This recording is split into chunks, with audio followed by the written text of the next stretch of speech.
Welcome to ಸುಕುಮ್ passions. ಇವತ್ತು ನಾನು ದೊಡ್ಡ ಸೈಜ್ ಮೆಜರ್ಮೆಂಟ್ ಇದ್ದಾಗ ನಾವು ಯಾವ ರೀತಿ ಕಟ್ಟಿಂಗ್ ಮಾಡೋದಂತ ಹೇಳ್ತಾ ಇದ್ದೀನಿ. ನೋಡೋಣ ಬನ್ನಿ. ಫಸ್ಟ್ ಮೆಜರ್ಮೆಂಟ್ ನೋಡ್ಕೊಳ್ಳೋಣ.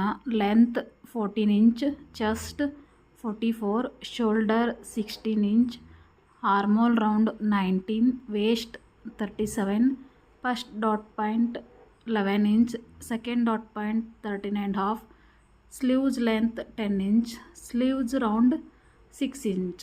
ಈ ಥರ ನಾವು ಫಸ್ಟ್ ಮೆಜರ್ಮೆಂಟ್ ಬರ್ಕೊಂಡು ಇಟ್ಕೋಬೇಕು. ಆಮೇಲೆ ನಾನಿಲ್ಲಿ ಲೈನಿಂಗ್ ತೊಗೋತಾ ಇದ್ದೀನಿ. ಲೈನಿಂಗನ್ನು 2 ಪದರಾಗಿ ನಾನು ಮಡಚಿಟ್ಕೊಂಡಿದ್ದೀನಿ. ನಮಗೆ ಲೆಂತ್ 14 ಇಂಚ್ ಐತಲ್ಲ, ಅದಕ್ಕೆ ನಾನು ಇಲ್ಲಿ 1 ಇಂಚ್ ಎಕ್ಸ್ಟ್ರಾ ಸೇರಿಸ್ಕೋಬೇಕಾಗತ್ತೆ. ಕೆಳಗೆ ನೋಡಿ ಈ ಥರ ಅರ್ಧ ಇಂಚಿಗೆ ಒಂದು ಮಾರ್ಕ್ ಮಾಡ್ಕೋತಾ ಇದ್ದೀನಿ.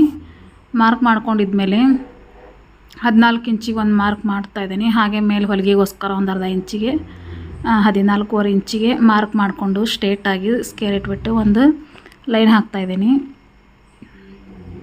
ಆಮೇಲೆ ನಾವು ಹಾರ್ಮೋಲ್ ರೌಂಡ್ ಯಾವ ಥರ ತೊಗೊಳ್ಳೋದಂತ ನೋಡೋಣ. ಇದು ಸ್ವಲ್ಪ ದೊಡ್ಡ ಮೆಜರ್ಮೆಂಟ್ ಆಗಿರೋದ್ರಿಂದ ನಾನಿಲ್ಲಿ ಹಾರ್ಮೋಲ್ 6 ಇಂಚ್ ನಾನಿಲ್ಲಿ ಹಾರ್ಮೋಲ್ ರೌಂಡನ್ನು ತೊಗೋತಾ ಇದ್ದೀನಿ. ನೋಡಿ 6 ಇಂಚಿಗೆ ನಾನು ಒಂದು ಮಾರ್ಕ್ ಮಾಡ್ಕೋತಾ ಇದ್ದೀನಿ. ಈ ಥರ 6 ಇಂಚಿಗೆ ಒಂದು ಮಾರ್ಕ್ ಮಾಡ್ಕೊಂಡಿದ್ಮೇಲೆ ಸ್ಟ್ರೇಟಾಗಿ ಒಂದು ಲೈನ್ ಹಾಕ್ಕೊಳ್ಳೋಣ. ಆಮೇಲೆ ಶೋಲ್ಡರ್ ನಾನಿಲ್ಲಿ 6 ಇಂಚ್ ತೊಗೋತಾ ಇದ್ದೀನಿ. ಇದು ಸ್ವಲ್ಪ ದೊಡ್ಡ ಮೆಜರ್ಮೆಂಟ್ ಆಗಿರೋದ್ರಿಂದ 3/4 ಇಂಚ್ ಇಲ್ಲಿ ನಾನು ಎಕ್ಸ್ಟ್ರಾ ತೊಗೋತಾ ಇದ್ದೀನಿ.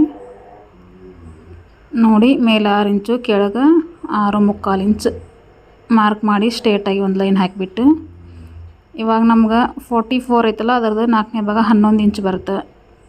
ಜಸ್ಟ್ 1 ಇಂಚಿಗೆ ಒಂದು ಮಾರ್ಕ್ ಮಾಡಿಬಿಟ್ಟು ಈ ಥರ ಸ್ಕೇಲ್ ಇಟ್ಟು ಒಂದು ಲೈನ್ ಹಾಕ್ಕೊಳ್ಳೋಣ. ನಮ್ಗೆ ಎದೆ ಸುತ್ತ ಎಷ್ಟು ಇರುತ್ತಲ್ಲ ಅದರ 4ನೇ ಭಾಗ ನಾನು ಇಲ್ಲಿ ಮಾರ್ಕ್ ಮಾಡ್ಕೋಬೇಕು. 9.25 ಇಂಚ್ ಬರಬೇಕಲ್ಲ, ಒಂದು ಅರ್ಧ ಇಂಚ್ ನಮಗಿಲ್ಲಿ ಎಕ್ಸ್ಟ್ರಾ ಬೇಕಾಗುತ್ತೆ. ಹಾಗೆ 10 ಇಂಚಿಗೆ ಸರಿಯಾಗಿ ನಮ್ಗೆ 10 ಇಂಚ್ ಬರ್ತಾಯಿದೆ. ನೋಡಿ ಈ ಥರ ಹಾರ್ಮೋಲ್ ರೌಂಡ್ ಚೆಕ್ ಮಾಡ್ಕೋಬೇಕು. ಕೆಳಗೆ ವೇಸ್ಟ್ 37 ಇಂಚ್ ಐತಲ್ಲ, ಆ 37 ಇಂಚನ್ನು ನಾನಿಲ್ಲಿ ನೋಡಿ ಈ ಥರ ಟೇಪಿಲಿ 4ನೇ ಭಾಗ ಮಾರ್ಕ್ ಮಾಡಿದೆ ಯಾವ ಥರ ಅಂತ ತೋರಿಸ್ತಾ ಇದ್ದೀನಿ. ನಮಗಿಲ್ಲಿ ನೋಡಿ ಕರೆಕ್ಟಾಗಿ 9.25 ಇಂಚ್ ಬರ್ತಾಯಿದೆ. ಹಾಗೆ 1 ಇಂಚ್ ನಾವು ಹಿಂಬಾಗಿನ ಟೆಕ್ಸ್ ಹಿಡಿತೀವಲ್ಲ, 1 ಇಂಚ್ ಎಕ್ಸ್ಟ್ರಾ ಮಾರ್ಕ್ ಮಾಡಿಬಿಟ್ಟು ಸ್ಟ್ರೇಟಾಗಿ ಒಂದು ಲೈನ್ ಹಾಕೋಣ. ಎಕ್ಸ್ಟ್ರಾ ನಾ ಇಲ್ಲಿ 1.5 ಇಂಚಿನಷ್ಟು ಎಕ್ಸ್ಟ್ರಾ ಇಲ್ಲಿ ನಾವು ಹೊಲಿಗೆಗೋಸ್ಕರ ಎಕ್ಸ್ಟ್ರಾ 1.5 ಇಂಚ್ ಲೈನ್ ಹಾಕಿ ಜಾಯಿಂಟ್ ಮಾಡ್ಕೊಂಡಿದ್ದಾಯಿತು. ಇವಾಗ ನೆಕ್ಸ್ಟ್ ಏನಪ್ಪ ಅಂದ್ರೆ ನಾವು ಹಿಂಭಾಗ ನೆಕ್ ನಮ್ಗೆ ಶೋಲ್ಡರ್ ಪಟ್ಟಿ ನಮಗಿಲ್ಲಿ 2.25 ಇಂಚ್ ಐತಲ್ಲ, ಅರ್ಧ ಇಂಚ್ ನಾವು ಇಲ್ಲಿ ಹೊಲಿಗೆಗೋಸ್ಕರ ಬಿಟ್ಟು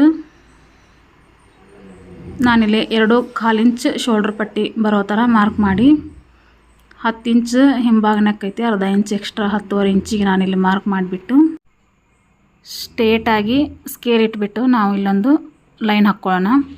ಲೈನ್ ಹಾಕಿದ ಮೇಲೆ ಹಾಗೆ ಕರ್ಲ್ ಸ್ಕೇಲ್ ಇಟ್ಬಿಟ್ಟು ಹಿಂಭಾಗ ನೆಕ್ ಏನಿರ್ತಲ್ಲ ನಮ್ಗೆ ರೌಂಡ್ ಶೇಪ್ ಬರೋ ಥರ ಈ ಥರ ಮಾರ್ಕ್ ಮಾಡ್ಕೊಳ್ಳೋಣ. ಆಮೇಲೆ ನೆಕ್ಸ್ಟ್ ವೇಸ್ಟ್ ಈ ಥರ ನೋಡಿ ಸೆಂಟರ್ಗೆ ಒಂದು ಮಾರ್ಕ್ ಮಾಡಿಬಿಟ್ಟು 5 ಇಂಚ್ ಬರೋ ಥರ ಒಂದು ಸ್ಟ್ರೇಟಾಗಿ ಲೈನ್ ಹಾಕಿ ಆ ಕಡೆ 1/4 ಇಂಚ್ ಈ ಕಡೆ 1/4 ಇಂಚ್ ಬರೋ ಥರ ನಾನಿಲ್ಲಿ ಮಾರ್ಕ್ ಮಾಡ್ತಾಯಿದ್ದೀನಿ. ನೋಡಿ ಇವಾಗ ಇಷ್ಟು ಮಾರ್ಕಿಂಗ್ ಆದ್ರೆ ನಮ್ಗೆ ಹಿಂಭಾಗ ರೆಡಿ ಆಯಿತು. ಇವಾಗ ಏನು ನಾವು ಮಾರ್ಕ್ ಮಾಡಿರ್ತೀವಲ್ಲ ಅದನ್ನು ನೀಟಾಗಿ ನಾವು ಯಾವ ಥರ ಮಾರ್ಕ್ ಮಾಡಿರ್ತೀವಲ್ಲ ಅದೇ ಥರ ಕಟಿಂಗ್ ಮಾಡ್ತಾ ಬರೋಣ. ನಮಗೆ ಪರ್ಫೆಕ್ಟ್ ಕಟಿಂಗ್ ಇದ್ದರೆ ನಮಗೆ ಬ್ಲೌಸ್ ಅನ್ನೋದು ಯಾವುದೇ ರೀತಿ ಹಾಳಾಗೋದಿಲ್ಲ. ನೋಡಿ ಇವಾಗ ಮುಂಭಾಗ ನಾನು ಇಲ್ಲೊಂದು ಅರ್ಧ ಇಂಚಿನಷ್ಟು ಲೈನ್ ಹಾಕ್ಕೊಂಡು ಇಟ್ಕೊಂಡಿದ್ದೀನಿ. 14 ಇಂಚ್ ನಾನು ಲೆಂತ್ ತೊಗೋತಾ ಇದ್ದೀನಿ. 1 ಇಂಚ್ ಇಲ್ಲಿ ಮುಂಭಾಗಕ್ಕೆ ಲೆಂತ್ ಕಡಿಮೆ ತೊಗೋಬೇಕಾಗತ್ತೆ.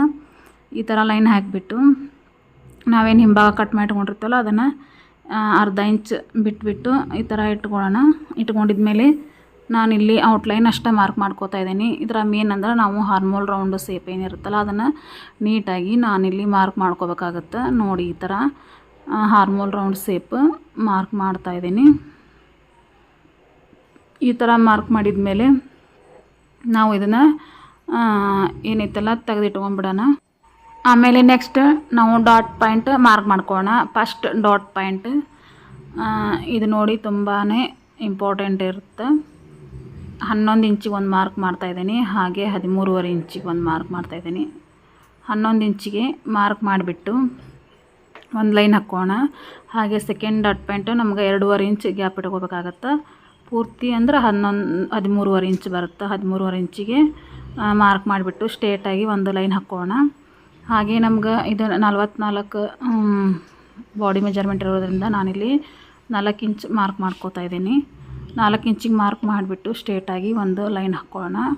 ಹಾಗೆ ನಮ್ಗೆ ಟೆಕ್ಸ್ ಇದು ದೊಡ್ಡ ಮೆಜರ್ಮೆಂಟ್ ಆಗಿರೋದ್ರಿಂದ 1.5 ಇಂಚ್ ಈ ಕಡೆ 1.5 ಇಂಚಿನಷ್ಟು ಮಾರ್ಕ್ ಮಾಡಿ ಲೈನ್ ಹಾಕ್ಕೋತಾ ಇದ್ದೀನಿ ನೋಡಿ. ಇವಾಗ ನಮ್ಗೆ ಒಂದು ಟೆಕ್ಸ್ ಅನ್ನೋದು ರೆಡಿ ಆಯಿತು. ಇವಾಗ ಎರಡನೇ ಟೆಕ್ಸ್ ಯಾವ ಥರ ಮಾರ್ಕ್ ಮಾಡೋದಂತ ಹೇಳ್ತಾ ಇದ್ದೀನಿ ನೋಡಿ. ಇದು ಸೆಂಟರ್ಗೆ ಒಂದು ಮಾರ್ಕ್ ಮಾಡ್ಕೊಳ್ಳೋಣ. ಇದು ಕ್ರಾಸ್ ಬೆಲ್ಟ್ ಏನು ಅಟ್ಯಾಚ್ ಮಾಡ್ತೇವಲ್ಲ ಅದು. ಈಗ ಎರಡನೇ ಟೆಕ್ಸ್ 1 ಇಂಚಿಗೆ ಒಂದು ಮಾರ್ಕ್ ಮಾಡ್ಕೊಳ್ಳೋಣ. 1.25 ಇಂಚಿಗೆ ಒಂದು ಮಾರ್ಕ್ ಮಾಡಿಬಿಟ್ಟು ಸ್ಕೇಲ್ ಇಟ್ಟು ಸ್ಟ್ರೇಟಾಗಿ ಒಂದು ಲೈನ್ ಹಾಕ್ಕೊಂಬಿಡೋಣ ನೋಡಿ. ಇವಾಗ ನಮಗೆ ಎರಡನೇ ಟೆಕ್ಸ್ ಅನ್ನೋದು ರೆಡಿ ಆಯಿತು. ಹಾಗೆ ನೆಕ್ಸ್ಟ್ ನಾವು ಮೂರನೇ ಟೆಕ್ಸ್ ಯಾವ ಥರ ಹಾರ್ಮೋಲ್ ರೌಂಡ್ ಇದು ತುಂಬಾ ಇಂಪಾರ್ಟೆಂಟ್ ನೋಡಿ. ಇದು ಟಿಪ್ಸ್ ನೀವು ಕರೆಕ್ಟಾಗಿ ಈ ಥರ 1/4 ಇಂಚಿಗೆ ಮಾರ್ಕ್ ಮಾಡಿಬಿಟ್ಟು ಈ ಮೂರನೇ ಟೆಕ್ಸ್ ಸ್ವಲ್ಪ ದೊಡ್ಡ ಸೈಜ್ ಇದ್ದಾಗ ಹಾರ್ಮೋಲ್ ರೌಂಡಲ್ಲಿ ಯಾವ ಥರ ನಾವು ಟೆಕ್ಸ್ ಏನು ಹಿಡಿತೇವಲ್ಲ ಅದನ್ನೇ ಯಾವ ಥರ ಇದರಲ್ಲಿ ಲೆಸ್ ಮಾಡೋದಂತ ನಾನು ಇಲ್ಲಿ ತೋರಿಸ್ತಾ ಇದ್ದೀನಿ ನೋಡಿ. ಇವಾಗ ಈ ಥರ ಮಾರ್ಕ್ ಮಾಡ್ಕೊಂಡಿದ್ಮೇಲೆ ನೋಡಿ ಇದು ಮೂರನೇ ಟೆಕ್ಸ್ ನಾವು 3 ಇಂಚ್ ಗ್ಯಾಪ್ ಇಟ್ಕೊಳ್ಳೋಣ. ಗ್ಯಾಪ್ ಇಟ್ಬಿಟ್ಟು ಇವಾಗ ಏನೈತಲ್ಲ ನಾವು ಹಿಂಭಾಗ ಏನು ಕಟ್ ಮಾಡಿ ಇಟ್ಕೊಂಡಿರ್ತೇವಲ್ಲ ಅದನ್ನ 1/2 ಇಂಚ್ ಕೆಳಗೆ ಇಳಿಸ್ಕೊಂಡು ಒಂದು ಮಾರ್ಕ್ ಮಾಡ್ಕೋಬೇಕಾಗತ್ತೆ. ಯಾಕಂದ್ರೆ ನಾವಿಲ್ಲಿ 1/2 ಇಂಚ್ ನಮ್ಗೆ ಟೆಕ್ಸ್ ಹಿಡ್ಯಾಕೆ ಹೋತಂದ್ರೆ ಫಿಟ್ಟಿಂಗ್ ಅದು ನೀಟಾಗಿ ಬರಲ್ಲ. ಹಾಗಾಗಿ ನಾನಿಲ್ಲಿ 1/2 ಇಂಚ್ ಇದನ್ನು ಎಕ್ಸ್ಟ್ರಾ ಯಾವ ಥರ ತೊಗೊಳೋದಂತ ತೋರಿಸ್ತಾ ಇದ್ದೀನಿ ನೋಡಿ. ಈ ಟೆಕ್ಸ್ 1/2 ಇಂಚಿಗೆ ಸ್ವಲ್ಪ ಕೆಳಗೆ ಸರಿಸ್ಕೊಂಡು ಮಾರ್ಕ್ ಮಾಡಿಕೊಂಡ್ರೆ ನೋಡಿ ಈ ಟೆಕ್ಸ್ ನಮಗೆ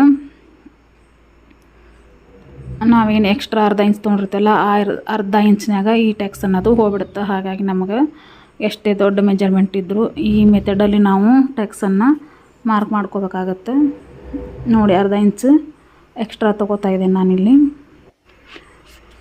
ಇವಾಗ ವೇಸ್ಟ್ ಯಾವ ಥರ ಚೆಕ್ ಮಾಡ್ಕೊಳ್ಳೋದಂದ್ರೆ ನಾನೇನು 3 ಇಂಚಿಗೆ ಐತಲ್ಲ ಇಲ್ಲಿ 9.25 ಇಂಚ್ ಬರಬೇಕು ಅಲ್ಲಿ ಮಟ್ಟ ನಾನು ಈ ಟೇಪ್ ಇಟ್ಕೊಂಡು 3 ಇಂಚಿಗೆ ಮಾರ್ಕ್ ಮಾಡಿ ಸ್ಟ್ರೇಟಾಗಿ ಇವಾಗ ನಾನಿಲ್ಲಿ ಲೈನ್ ಹಾಕ್ತಾಯಿದ್ದೀನಿ. ಹಾಗೆ ಎಕ್ಸ್ಟ್ರಾ 1-2 ಇಂಚಿಗೆ ಲೈನ್ ಹಾಕಿಬಿಟ್ಟು ಇವಾಗ 4ನೇ ಟೆಕ್ಸ್ ನೋಡಿ ಈ ಥರ 1.5 ಇಂಚ್ ಗ್ಯಾಪ್ ಇಟ್ಬಿಟ್ಟು ಸ್ಟ್ರೇಟಾಗಿ ಒಂದು ಲೈನ್ ಹಾಕ್ಕೋಣ. ಇವಾಗ ನಮ್ಗೆ 4 ಟೆಕ್ಸ್ ಅನ್ನೋದು ರೆಡಿ ಆಯಿತು. ಇವಾಗ ನೆಕ್ಸ್ಟ್ ಏನಪ್ಪ ಅಂದ್ರೆ ಮುಂಭಾಗ ನೆಕ್ ಯಾವ ಥರ ಮಾರ್ಕ್ ಮಾಡೋದಂತ ನೋಡ್ಕೋಣ. ಮುಂಭಾಗ ನೆಕ್ ನಮ್ಗೆ 7 ಇಂಚ್ ಐತಲ್ಲ 7 ಇಂಚಿಗೆ ಒಂದು 3/4ನಷ್ಟು ಮಾರ್ಕ್ ಮಾಡಿ ಈ ಥರ ನಾನಿಲ್ಲಿ ಮುಂಭಾಗನ ಸ್ಕೇಲಲ್ಲಿ ಮಾರ್ಕ್ ಮಾಡಿ ತೋರಿಸ್ತಾ ಇದ್ದೇನೆ ನೋಡಿ. ಇವಾಗ ನಮ್ಗೆ ಬ್ಲೌಸ್ ಮುಂಭಾಗ ಮಾರ್ಕಿಂಗ್ ಅನ್ನೋದು ರೆಡಿ ಆಯಿತು. ಇದನ್ನು ನಾವು ಯಾವ ಥರ ಮಾರ್ಕ್ ಮಾಡಿರ್ತೀವಲ್ಲ ಅದೇ ಥರನ ನೀಟಾಗಿ ಕಟಿಂಗ್ ಮಾಡ್ತಾ ಬರೋಣ ನೋಡಿ. ಯಾರು ನನ್ನ ಚಾನಲ್ ಸಬ್ಸ್ಕ್ರೈಬ್ ಮಾಡ್ಕೊಂಡು ನೋಡ್ತಾ ಇಲ್ವೋ ದಯವಿಟ್ಟು ಸಬ್ಸ್ಕ್ರೈಬ್ ಮಾಡ್ಕೊಂಡು ನೋಡಿ. ಅಂದ್ರೆ ನಾ ಹಾಕೋ ಎಲ್ಲ ವೀಡಿಯೋನು ನೀವು ಎಲ್ಲ ಥರ ಕಟಿಂಗ್ ವೀಡಿಯೋನು ನೀವು ವಾಚ್ ಮಾಡ್ಬೋದು ನೋಡಿ. ಈ ಥರ ಕಟಿಂಗ್ ಮಾಡಿದ ಮೇಲೆ ನಾನೇನಿಲ್ಲಿ 1/2 ಇಂಚ್ ಎಕ್ಸ್ಟ್ರಾ ತೊಗೊಂಡಿರ್ತೇನಲ್ಲ ಇದನ್ನ ಎಕ್ಸ್ಟ್ರಾ ಬಟ್ಟೆನ ತಕ್ಕೊಂಬಿಡ್ಬೇಕಾಗತ್ತೆ. ಇಲ್ಲಾಂದ್ರೆ ನಮ್ಗೆ ನೆಕ್ ಅನ್ನೋದು ತುಂಬಾ ಬ್ರಾಡ್ ಆಗುತ್ತೆ ನೋಡಿ. ಈ ಥರ ಕ್ರಾಸ್ ಕಟಿಂಗ್ ಮಾಡ್ಕೊಂಬಿಡೋಣ.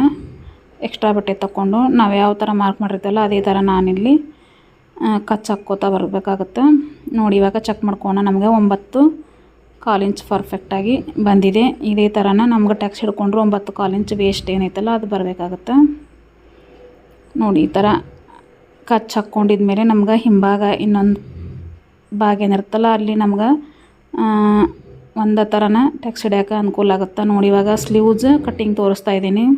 ನಮಗೆ sleeves length 10 ಇಂಚಿದೆ. 1 inch extra mark ಮಾಡ್ಕೊಳ್ಳೋಣ. 10 ಇಂಚ್ ಇದ್ರೆ 1 ಇಂಚ್ ಎಕ್ಸ್ಟ್ರಾ 11 ಇಂಚಿಗೆ ಒಂದು ಮಾರ್ಕ್ ಮಾಡಿ 4 ಇಂಚಿಗೆ ನಾನಿಲ್ಲೇ ಡೌನ್ ಅನ್ನೋದು ಇಳಿಸ್ತಾ ಇದ್ದೀನಿ ನೋಡಿ. 4 ಇಂಚಿಗೆ ಒಂದು ಮಾರ್ಕ್ ಮಾಡಿಬಿಟ್ಟು ಸ್ಟ್ರೇಟಾಗಿ ಒಂದು ಲೈನ್ ಹಾಕ್ಕೊಳ್ಳೋಣ ನೋಡಿ. ಈ ಥರ ಲೈನ್ ಹಾಕಿದ ಮೇಲೆ ನಮಗೆ ಹಾರ್ಮೋಲ್ ರೌಂಡ್ ಶೇಪ್ ನೋಡಿ. ಯಾವ ಥರ ಹಾರ್ಮೋಲ್ ರೌಂಡ್ ಶೇಪ್ ಅಂದ್ರೆ 9.25 ಇಂಚ್ ಐತಲ್ಲ ಅಲ್ಲಿಗೆ ಒಂದು ಮಾರ್ಕ್ ಮಾಡ್ಕೊಳ್ಳೋಣ. ಆಮ್ಯಾಗ ತೋಳಿನ ಅಗಲ 6 ಇಂಚ್ ಐತಲ್ಲ 6 ಇಂಚಿಗೆ 6 ಇಂಚ್ ಮಾರ್ಕ್ ಮಾಡಿಕೊಂಡು ಎಕ್ಸ್ಟ್ರಾ 1-2 ಇಂಚ್ ಬಿಟ್ಬಿಟ್ಟು ಈ ಥರ ಲೈನ್ ಹಾಕಿದ ಮೇಲೆ ಸ್ಟ್ರೇಟಾಗಿ ಒಂದು ಲೈನ್ ಹಾಕ್ಕೊಳ್ಳೋಣ. ಹಾಗೆ ಸೆಂಟರ್ಗೆ ಬರೋ ಥರ ಮಡಚಿಬಿಟ್ಟು ಒಂದು ಮಾರ್ಕ್ ಮಾಡಿ ಸ್ಟ್ರೇಟಾಗಿ ಒಂದು ಲೈನ್ ಹಾಕ್ಕೊಳ್ಳೋಣ. ಈ ಮೆಥಡಲ್ಲಿ ಕಟಿಂಗ್ ಮಾಡೋದ್ರಿಂದ ನಮ್ಗೆ ಸ್ಲೀವ್ಸ್ ಅನ್ನೋದು ತುಂಬಾ ಪರ್ಫೆಕ್ಟಾಗಿ ಬರುತ್ತೆ. ಆಮೇಲೆ ಇದ್ರ ಸೆಂಟರ್ಗೆ ಒಂದು ಮಾರ್ಕ್ ಮಾಡ್ಕೊಳ್ಳೋಣ. ಹಾಗೆ ಇದ್ರ ಸೆಂಟರ್ಗೆ ಒಂದು ಮಾರ್ಕ್ ಮಾಡ್ಕೊಳ್ಳೋಣ. 1 ಇಂಚಿಗೆ ಒಂದು ಮಾರ್ಕ್ ಮಾಡಿಬಿಟ್ಟು ಇದನ್ನು ಯಾವ ಥರ ಜಾಯಿಂಟ್ ಮಾಡೋದಂತ ತೋರಿಸ್ತಾ ಇದ್ದೀನಿ ನೋಡಿ. ಸ್ಕೇಲ್ ಇಟ್ಬಿಟ್ಟು 1 ಇಂಚಿಗೆ ನಾವೇನು ಮಾರ್ಕ್ ಮಾಡಿರ್ತೀವಲ್ಲ ಅಲ್ಲಿಂದ ಈ ಕಾರ್ನರ್ಗೆ ನಾನಿಲ್ಲಿ ಮಾರ್ಕ್ ಮಾಡ್ತಾಯಿದ್ದೀನಿ. ಇದು ಮುಂಭಾಗ ಸ್ಲೀವ್ಸ್ ಏನೈತಲ್ಲ ಅದರದ್ದು ಮುಂಭಾಗ ಮಾರ್ಕಿಂಗ್. ಆಮೇಲೆ ಒಂದು ಅರ್ಧ ಇಂಚ್ ಎಕ್ಸ್ಟ್ರಾ ಮೇಲೆ ತೊಗೊಂಡು ಮಾರ್ಕ್ ಮಾಡಿ ನಾನೇನು ಸೆಂಟರಿಗೆ ಒಂದು ಮೇಲೆ ಮಾರ್ಕ್ ಮಾಡಿರ್ತೀನಲ್ಲ ಅಲ್ಲಿಂದ ಜಾಯಿಂಟ್ ಮಾಡ್ಕೋಬೇಕಾಗತ್ತೆ. ಇದು ಹಿಂಭಾಗ ನೋಡಿ. ಈ ಥರ ಮಾರ್ಕ್ ಮಾಡೋದ್ರಿಂದ ನಮ್ಗೆ ಸ್ಲೀವ್ಸ್ ಅನ್ನೋದು ತುಂಬಾ ಪರ್ಫೆಕ್ಟಾಗಿ ಬರುತ್ತೆ. ಈ ಥರ ಸ್ಕೇಲ್ ಉಲ್ಟಾಗಿ ಇಟ್ಕೊಂಡ್ಬಿಟ್ಟು ನೋಡಿ ಈ ಥರ ಮಾರ್ಕ್ ಮಾಡ್ಕೊಳ್ಳೋಣ. ಅಂದ್ರೆ ನಮ್ಗೆ ಪರ್ಫೆಕ್ಟ್ ಸ್ಲೀವ್ಸ್ ಅನ್ನೋದು ರೆಡಿ ಆಗುತ್ತೆ ನೋಡಿ. ಈ ಥರ ಮಾರ್ಕ್ ಮಾಡ್ಕೊಂಡಿದ್ಮೇಲೆ ನಾವು ಯಾವ ಥರ ಮಾರ್ಕ್ ಮಾಡಿರ್ತೀವಲ್ಲ ಅದೇ ಥರನ ಕಟಿಂಗ್ ಮಾಡ್ತಾ ಬರೋಣ ನೋಡಿ. ಎಷ್ಟೇ ದೊಡ್ಡ ಮೆಜರ್ಮೆಂಟ್ ಇರಲಿ ನಮಗೆ ನಾವು ಕಟಿಂಗ್ ಮಾಡೋ ಮೆಥಡ್ ಸರಿಯಾಗಿದ್ದರೆ ನಾವು ಎಷ್ಟು ದೊಡ್ಡ ಮೆಜರ್ಮೆಂಟ್ ಇದ್ರೂ ಈಸಿಯಾಗಿ ಕಟಿಂಗ್ ಮಾಡ್ಬೋದು. ನಮಗೇನು ತೊಂದರೆ ಆಗೋದಿಲ್ಲ ನೋಡಿ. ಈ ಥರ ಮಾರ್ಕ್ ಮಾಡಿ ಮುಂಭಾಗ ಏನು ನಾ ಮಾರ್ಕ್ ಮಾಡಿರ್ತೀನಲ್ಲ ಅದನ್ನು ಎಕ್ಸ್ಟ್ರಾ ತಕ್ಕೊಂಬಿಡೋಣ ನೋಡಿ. ಈ ಥರ ಎಕ್ಸ್ಟ್ರಾ ತೆಗೆದ್ಮೇಲೆ ನಮಗಿವಾಗ ಸ್ಲೀವ್ಸ್ ಅನ್ನೋದು ರೆಡಿ ಆಯಿತು ನೋಡಿ. ಸ್ಲೀವ್ಸ್ ಎಷ್ಟು ನೀಟಾಗಿ ಬಂದಿದೆ.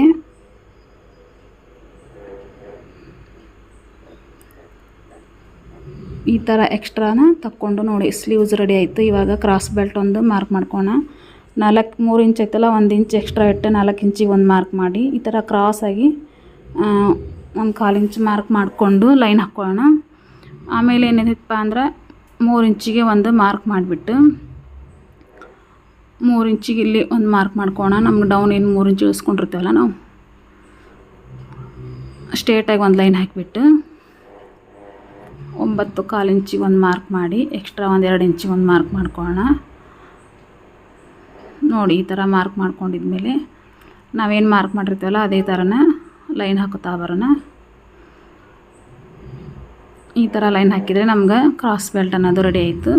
ಇವಾಗ ನಾವು ಯಾವ ಥರ ಮಾರ್ಕ್ ಮಾಡಿರ್ತೀವಿ ಅದೇ ಥರನ ಕ್ರಾಸ್ ಬೆಲ್ಟನ್ನು ಕಟ್ಟಿಂಗ್ ಮಾಡೋಣ ನೋಡಿ. ಇವಾಗ ನಮ್ಗೆ ಪೂರ್ತಿ ಬ್ಲೌಸ್ ಯಾವ ಥರ ಕಟ್ಟಿಂಗ್ ಮಾಡೋದಂತ ತೋರಿಸಿದ್ದೀನಿ. ನಿಮ್ಗೆ ಯಾವುದೇ ಥರ ಸೈಜ್ ಕಟ್ಟಿಂಗ್ ಬೇಕಂದರೂ ಕಾಮೆಂಟ್ ಮಾಡಿ. ನಾನು ಎಲ್ಲ ಥರ ಸೈಜ್ ಕಟ್ಟಿಂಗ್ ವಿಡಿಯೋನೂ ಹಾಕಿದ್ದೀನಿ, ಚೆಕ್ ಮಾಡ್ಕೊಳ್ಳಿ ನೋಡಿ. ಈ ಥರ ಕ್ರಾಸ್ ಬೆಲ್ಟ್ ಕಟ್ಟಿಂಗ್ ಮಾಡಿದ ಮೇಲೆ ಯಾರು ನನ್ನ ಚಾನಲ್ ಸಬ್ಸ್ಕ್ರೈಬ್ ಮಾಡ್ಕೊಂಡು ನೋಡ್ತಾ ಇಲ್ವೋ ಸಬ್ಸ್ಕ್ರೈಬ್ ಮಾಡ್ಕೊಳ್ಳಿ ನೋಡಿ. ಈ ಥರ ಕಟ್ಟಿಂಗ್ ಮಾಡ್ಕೊಂಡಿದ್ಮೇಲೆ ಇದು ಲೈನಿಂಗ್ ನಾನಿಲ್ಲಿ ಜಂಪರ್ ಪೀಸನ್ನು ಕಟಿಂಗ್ ಮಾಡಲ್ಲ. ಫಸ್ಟ್ ಲೈನಿಂಗಲ್ಲಿ ಕಟಿಂಗ್ ಮಾಡಿಬಿಟ್ಟು ಆಮೇಲೆ ಇದು ಜಂಪರ್ ಪೀಸಿಗೆ ಈ ಥರ ಅಟ್ಯಾಚ್ ಮಾಡಿಬಿಟ್ಟು ಸ್ಟಿಚಿಂಗ್ ಮಾಡುತ್ತೀನಿ. ಈ ವಿಡಿಯೋ ಇಷ್ಟ ಆಗಿದ್ರೆ ಲೈಕ್ ಮಾಡಿ, ಶೇರ್ ಮಾಡಿ. Thank you for watching.